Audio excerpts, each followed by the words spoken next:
پیارے آقا علیہ الصلوۃ والسلام کی ایک بڑی شاندار حدیث پاک، درود پاک کی فضیلت سے متعلق نبی پاک صلی اللہ تعالی علیہ وسلم فرماتے ہیں ان اللہ وکلا بقبری ملکا اعطاہ اسماء الخلائق۔ اللہ کے حبیب فرماتے ہیں کہ اللہ کریم نے میری قبر پر ایک فرشتہ مقرر فرمایا ہے جس کو رب کریم نے تمام مخلوق کی آوازیں سننے کی طاقت عطا فرمائی ہے، صرف انسانوں کی نہیں، تمام مخلوق کی آوازیں سننے کی طاقت عطا فرمائی۔ اچھا یہ تو ہو گیا اس کا لسننگ پاور، اب ذرا اس کی نالج دیکھو۔ آقا علیہ الصلوۃ والسلام فرماتے ہیں فلا یصلی علی احد الی یوم القیامہ، پس جو کوئی شخص قیامت تک مجھ پر درود پاک پڑھتا ہے تو وہ فرشتہ کیا کرتا ہے، الا ابلغنی باسمہ و اسم ابی، وہ فرشتہ میری بارگاہ میں اس کا اور اس کے والد کا نام پیش کرتا ہے اور کہتا ہے ھذا فلان ابن فلان قد صلی علیک، حضور فلاں بن فلاں نے آپ پر درود بھیجا ہے۔ ابھی کمال کی حدیث ہے، دو باتیں اس میں بہت پیاری سیکھنے کو ملیں گی، ایک تو انشاءاللہ عقیدے کی بات اور دوسری انشاءاللہ عشق والی بات۔ پہلی بات، اس فرشتے کی ڈیوٹی کیا ہے؟ یہ نبی پاک علیہ الصلوۃ والسلام کے روضے کے باہر، ان کی قبر منور کے باہر ایک دربان ہے، ایک میسنجر ہے جو آقا کو پیغام پہنچانے والا ہے۔ میرا آپ سے سوال یہ ہے کہ میسنجر کی سماعت کا عالم یہ ہے کہ یہاں بیٹھ کر ہم درود پڑھیں وہ وہاں مدینے میں سن لیتا ہے، پوری دنیا میں جو درود پڑھے وہ فرشتہ سن لیتا ہے، صرف سنتا نہیں، پڑھنے والے کو ریکگنائز بھی کر لیتا ہے کہ پڑھنے والا ہے کون، اس کا نام کیا ہے، اس کے والد کا نام کیا ہے۔ ذرا بتاؤ دربان کی سماعت کا عالم یہ ہے تو مصطفیٰ کریم کی سماعت کا عالم کیا ہوگا، میرے آقا کے علم کا عالم کیا ہوگا۔ تو اگر آج عاشقان رسول جھوم جھوم کر صلاۃ و سلام میں میرے رضا کا یہ شعر پڑھتے ہیں تو کیا غلط کرتے ہیں کہ دور و نزدیک کے سننے والے وہ کان، دور و نزدیک کے سننے والے وہ کان، کان لعلے کرامت پہ لاکھوں سلام۔ تو یہ تو حدیث پاک سے پتا چل رہا ہے کہ جب دربان مصطفیٰ سب کی آوازیں سن لیتا ہے، وہ سب کے درود سن لیتا ہے، تو میرے آقا کیوں نہ سماعت فرمائیں گے۔ بس دل سے پکارنا ہے، فریاد امتی جو کرے حال زار میں، فریاد امتی جو کرے حال زار میں، ممکن نہیں کہ خیر بشر کو خبر نہ ہو، واللہ وہ سن لیں گے، فریاد کو پہنچیں گے۔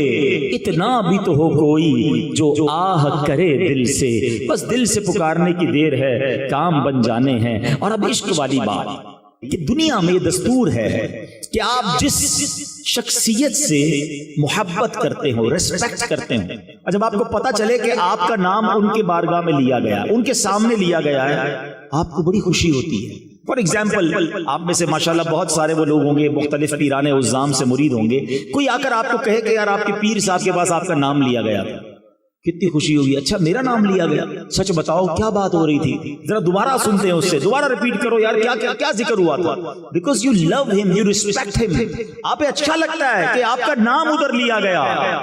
مجھے سچ بتاؤ ایک امتی کے لیے اس سے بڑی کیا سعادت ہوگی، وہ ادھر درود پڑھے ادھر فرشتہ اس کا نام بارگاہ رسالت میں پیش کرے، اور صرف میرا نام نہیں میرے والد کا نام بھی پیش کرے، اور میں جتنی بار درود پڑھوں اتنی بار پیش کرے، میں 100 بار درود پڑھوں 100 بار میرا نام نبی پاک کے دربار میں جائے۔ دیکھو دنیا کا بھی دستور ہے کہ جب کوئی فقیر، جب کوئی بھکاری در پہ بار بار آئے نا، ہمارے گھر پر بھی آئے، ہم کہتے ہیں یہ روز آتا ہے اس کا کام کر دو۔ اللہ اکبر، جس کی حاضری روز بارگاہ رسالت میں لگتی ہوگی، جو دن میں کئی بار درود پڑھتا ہوگا اور فرشتہ اس کا نام دربار رسالت میں پہنچاتا ہوگا، کبھی تو میرے آقا فرشتوں سے فرمائیں گے چلو میرے غلام کا کام کر دیتے ہیں، ہمیں روز یاد کرتا ہے۔ اور کیا خوبصورت بات شاعر لکھتے ہیں، ہمیں تو ایک ہی توجہ چاہیے نا، یاد رکھو اگر اٹھ گئی ایک نظر، بس ہمیں تو ایک توجہ چاہیے، آقا بس ایک بار توجہ فرما دیں،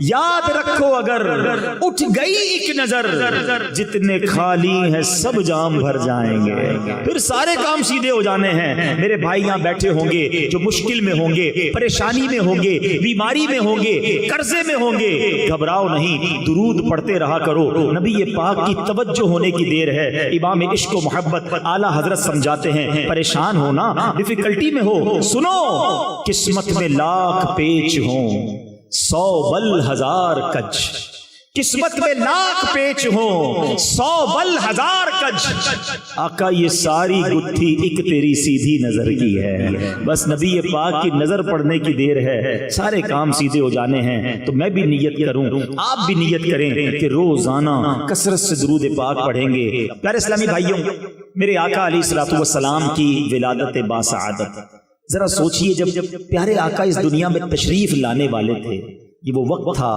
جب کفر کا اندھیرا تھا، جہالت کا اندھیرا تھا، اور نبی پاک ایسا نور بن کر آئے کہ جس نے دنیا کا رنگ ہی بدل دیا۔ نبی پاک جب تشریف لائے تو اسلام کا نور ایسا پھیلا کہ جس نے سارے عالم کو روشن کر دیا۔ دنیا کا دستور ہے جب کوئی اہم ایونٹ ہونے والا ہوتا ہے نا، اس کی اناؤنسمنٹ کی جاتی ہے۔ اچھا، جیسا ایونٹ ایسی اناؤنسمنٹ۔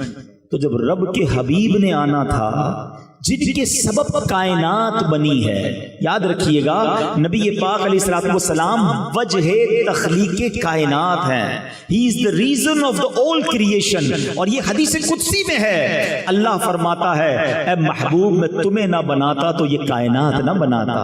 جبھی تو اعلیٰ حضرت کہتے ہیں نا، زمین و زمان تمہارے لیے، مکین و مکان تمہارے لیے، چنین و چنا تمہارے لیے، آقا بنے دو جہاں تمہارے لیے۔ تو یہ کائنات نبی پاک کے لیے بنی ہے۔ تو اب آپ کی آمد کا وقت تھا تو ایک ایسا اناؤنسمنٹ دنیا میں ہوا، ایسے واقعات ہونے لگے کہ دنیا کو گویا جھنجھوڑ دیا گیا۔ نبی پاک علیہ الصلوۃ والسلام کی ولادت سے 55 دن پہلے، ذرا توجہ رکھیے گا، میں نے یہ بات آپ سے تھوڑی دیر بعد دوبارہ پوچھنی بھی ہے، یہ جملہ یاد رکھیے گا کہ آقا علیہ الصلوۃ والسلام کی ولادت سے 55 دن پہلے ایک بڑا کمال کا واقعہ ہوا، اور یہ واقعہ کیا تھا؟ یمن کا بادشاہ تھا ابرہہ، اس نے ایک پلان کیا کہ یہ مسلمان کعبے کا طواف کیوں کرتے ہیں، کعبے پہ جا کر حج کیوں کرتے ہیں، کیوں نہ میں کعبے کو ہی گرا دیتا ہوں اور معاذ اللہ اس کو تہس نہس کر کے اس کے پتھر لے کر یمن میں کعبہ بنا لوں گا، پھر یہ سارے لوگ میرے پاس آئیں گے۔ اب اس نے پلان کیا کہ مکے پر اٹیک کرنے کے لیے، دیکھیں اس زمانے میں تو جو لڑائی ہوتی تھی وہ گھوڑوں پر اور اونٹوں پر ہوتی تھی، وہ ہاتھیوں کا لشکر لے کر چلا گیا۔ ذرا سوچئے کہ ہاتھیوں کا مقابلہ گھوڑے والے اور اونٹوں والے کیسے کر سکتے ہیں؟ مکے کا گھیراؤ کیا، اور پھر کیا کیا، مکے والوں کے مویشی جو تھے، مکے والوں کے جو جانور تھے وہ بھی اس نے پکڑنا شروع کر دیے۔ اب لوگوں کا روزی روزگار بھی ڈسٹرب ہوا۔ میرے آقا علیہ الصلوۃ والسلام کی مبارک دادا حضرت عبد المطلب، اللہ نے کیا ان کے چہرے پر نور عطا فرمایا تھا، ان کی پیشانی پر نور نبوت چمکتا تھا۔ حضرت عبد المطلب نے کیا کیا، آپ گئے ابرہہ کے پاس۔ اب ذرا غور کیجئے، وہ کر و فر کے ساتھ متکبر بادشاہ آیا ہوا ہے اور اس نے کعبے کو ڈھانا ہے، اس کا پلان یہ ہے۔ حضرت عبد المطلب اس کے خیمے میں گئے، باہر سے پیغام بھجوایا گیا کہ مکے کا سردار آیا ہے، ہو سکتا ہے اس نے سوچا ہو کہ مجھ سے منتیں کی جائیں گی، مجھ سے نیگوشیشنز کی جائیں گی، بڑے تکبر کے ساتھ بیٹھا ہے۔ حضرت عبد المطلب اس کے خیمے میں داخل ہوتے ہیں، اللہ نے ان کی پیشانی پر ایسا نور عطا کیا تھا، وہ خیمے میں داخل ہوئے، ابرہہ روب میں آ گیا، عزت کے لیے کھڑا ہو گیا، اپنے برابر میں بٹھایا اور کہا حضرت فرمائیے کیسے آنا ہوا؟ حضرت عبد المطلب نے بڑی عجیب ڈیمانڈ کی، آپ نے کہا کہ تم نے مکے والوں کے مویشی، ان کی بکریاں، ان کے جانور پکڑ لیے، ہمارے جانور ہمارے واپس کر دو۔ ابرہہ کہتا ہے میں تو سمجھا آپ کعبے کی بات کریں گے، اپنے مرکز کی بات کریں گے، آپ تو کعبے کی بات ہی نہیں کر رہے، آپ کو فقط اپنے جانوروں کی فکر ہے۔ اللہ اکبر۔ حضرت عبد المطلب کا وہ جواب آج بھی سیرت کی کتابوں میں سنہرے حروف سے لکھا ہے۔ کیا کمال کا جواب دیا۔ آپ فرماتے ہیں جانوروں کے مالک ہم ہیں، ہمارے جانور ہمیں دے دو، کعبہ جس کا گھر ہے وہ خود ہی حفاظت کر لے گا، کعبے کا مالک اس کی حفاظت کرے گا۔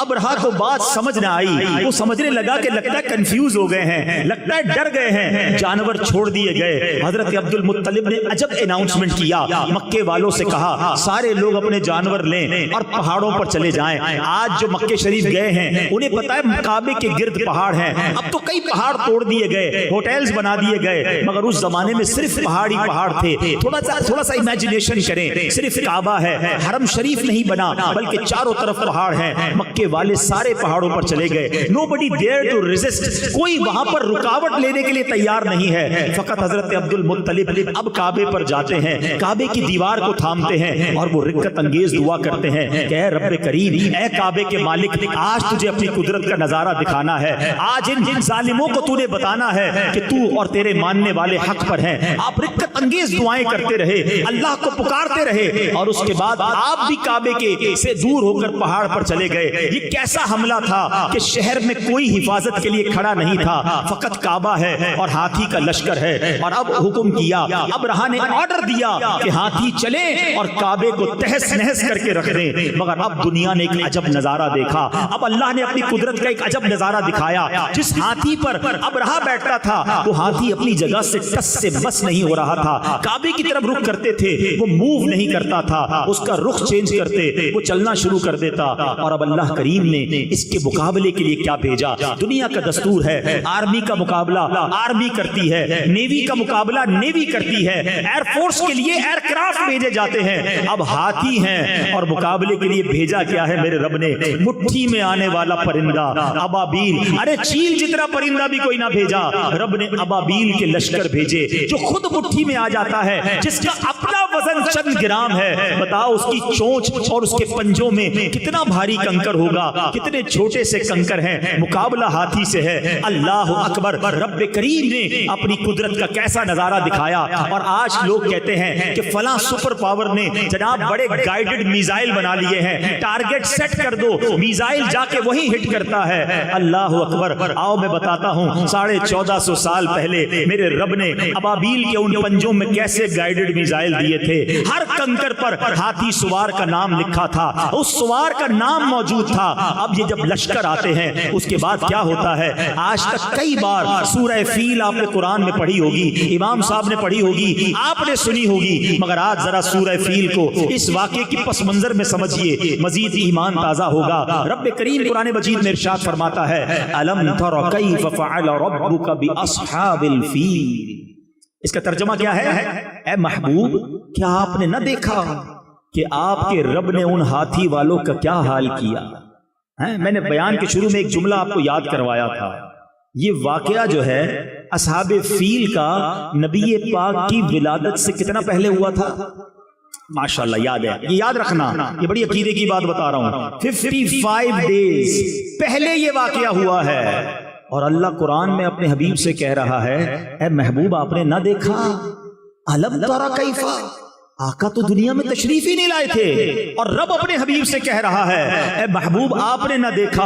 اٹ مینز یاد اس کو دلایا جاتا ہے جو کہیں دیکھ رہا تھا، جو کہیں موجود تھا۔ اللہ اکبر۔ اب وہ حدیث پاک سنو کہ اللہ کے حبیب فرماتے ہیں میں اس وقت بھی نبی تھا جب حضرت آدم پانی اور مٹی کے درمیان تھے، میرے آقا کے نور کو اللہ نے اپنے نور سے پیدا فرمایا۔ پیارے آقا نے پوچھا ہے جبریل تم نے تو سارے نبیوں کی بارگاہ میں حاضری دی ہے، سب سے ملاقات کی ہے، بتاؤ نا کسی کو میرے جیسا بھی پایا، تمہیں میرے بارے میں کیا کہتے ہو؟ اللہ اکبر۔ جبریل امین جنہوں نے تمام انبیاء کی خدمت میں حاضری دی کیا کہتے ہیں؟ چلو یہی بات بریلی کے تاجدار کی زبانی سن لو، امام عشق و محبت کہتے ہیں یہی بولے سدرا والے چمنے جہاں کے تھالے ہیں یہی بولے سدرا والے، چمنے جہاں کے تھالے سبھی میں نے چھان ڈالے، آقا تیرے پائے کا نہ پایا، تجھے یک نے یک بنایا۔ اللہ اکبر۔ جبریل امین کہتے حضور آپ جیسا میں نے کائنات میں کوئی اور نہیں دیکھا۔ سارے نبیوں کی بارگاہ میں جبریل امین نے حاضری دی ہے، کسی کی بارگاہ میں 5 بار، کسی کی بارگاہ میں 10 بار، کچھ انبیاء کی بارگاہ میں 100 بار۔ آؤ میں بتاتا ہوں کہ نبی پاک کے دربار میں جبریل امین کتنی بار آئے، اور یہ فقط عرصہ کتنی دیر کا ہے۔ 23 سال کے عرصے تک حاضریاں رہیں۔ 40 سال کی عمر میں پہلی وحی ہوتی ہے، 63 سال کی عمر میں نبی پاک دنیا سے پردہ فرماتے ہیں۔ 23 ایئرز میں جبریل امین 24,000 بار نبی پاک کی بارگاہ میں حاضر ہوتے ہیں۔ 24,000 بار۔ کیوں؟ سدرۃ المنتہا سے 7ویں آسمان سے بھی اوپر روز آنا ہے اور کئی بار آنا ہے۔ مولانا حسن ندیٰ خان صاحب راز سے پردہ اٹھاتے ہیں کہ وجہ کیا ہے، اتنی بار کیوں آتے ہیں؟ فرماتے ہیں بے لکھائے یار ان کو چین آ جاتا اگر، کہتے نبی پاک کے دیدار کے بغیر انہیں چین ہی نہیں آتا تھا۔ ایک بار جلوہ جانا دیکھ لیا تھا، اب بار بار آقا کی یاد ستاتی تھی۔ بے لکھائے یار ان کو چین آ جاتا اگر، بار بار آتے نہ یوں جبریل سدرا چھوڑ کر۔ وہ اس لیے آتے تھے کہ آقا کا جلوہ دیکھنا ہے۔ تو بہرحال نبی پاک علیہ الصلوۃ والسلام کے غلاموں سنو، آقا کی ولادت سے پہلے پوری دنیا کو ایک پیغام دینا تھا۔ الم یجعل کیدہم فی تضلیل وارسل علیہم طیرا ابابیل۔ ارے ابابیل کے لشکر بھیجے اور انہوں نے کیا کیا؟ ترمیہم بحجارۃ من سجیل، ان پر پتھروں کی کنکروں کی بارش کی، اور رزلٹ کیا آیا؟ فجعلہم کعصف مأکول، انہیں چبائے ہوئے بھس جیسا بنا کر رکھ دیا، پرخچے اڑ گئے۔ ان کنکروں نے وہ کام کیا جو بڑے بڑے میزائل نہ کر سکتے تھے، ہاتھی سوار، اور ان ہاتھیوں کا نام و نشان باقی نہ رہا۔ گویا پوری دنیا کو یہ میسج دینے والا تھا، آئی نئی حکومت، سکہ نیا چلے گا، آئی نئی حکومت، سکہ نیا چلے گا، عالم نے رنگ بدلا، صبح شب ولادت۔ اور ایک واقعہ نہیں ہوا، نبی پاک جس سال دنیا میں تشریف لائے عرب میں بارشیں ہوئیں، خوب سبزہ ہوا، جانور فرما ہو گئے۔ روایتوں کے الفاظ ہیں اتنے موٹے ہو گئے ایسا لگتا تھا چربی سے پھٹ نہ جائیں۔ جتنے قافلے تجارت کو گئے سب نفع کر کے واپس آئے۔ اچھا پیارے آقا علیہ الصلوۃ والسلام کی آمد کے وقت ایک اور بڑا کمال کا واقعہ ہوا۔ کفر کے جتنے ایوان تھے نا، سب کو میسج گیا، سب کو بتایا گیا کہ نبی پاک کی آمد ہونے والی ہے، سچے دین کے رکھوالے کی آمد ہونے والی ہے۔ کعبے میں بت تھے، وہ اوندھے گر گئے۔ ایک آگ جلائی تھی فارس ایران میں آتش پرستوں نے۔ انہوں نے کیا کیا تھا؟ ان کا دعویٰ یہ تھا کہ فرام لاسٹ 1000 years، 1000 سال ہو گئے ہماری آگ نہیں بجھتی، اور بجھنے بھی نہیں دیتے تھے۔ مگر جب آقا کی ولادت ہوئی تو وہ آگ بھی بجھا دی گئی، وہ آگ بھی بجھ گئی۔ کیا خوبصورت شعر لکھتے ہیں نا، 1000 سال کی روشن شدہ بجھی آتش، 1000 سال کی روشن شدہ بجھی آتش، یہ کفر و شرک کی آتش بجھانے آئے ہیں، یہ کس شہنشاہ والا کی آمد آمد ہے، بولو مرحبا مرحبا، بولو مرحبا، بولو مرحبا، بولو پاک کی خاص آمد کا وقت، جس سہانی گھڑی چمکا طیبہ کا چاند، اس دل افروز ساعت پہ لاکھوں سلام۔ 12 ربیع الاول کا دن ہے، رات جا رہی ہے، صبح آ رہی ہے۔ گویا رات کو بھی نوازا گیا، صبح کو بھی نوازا گیا۔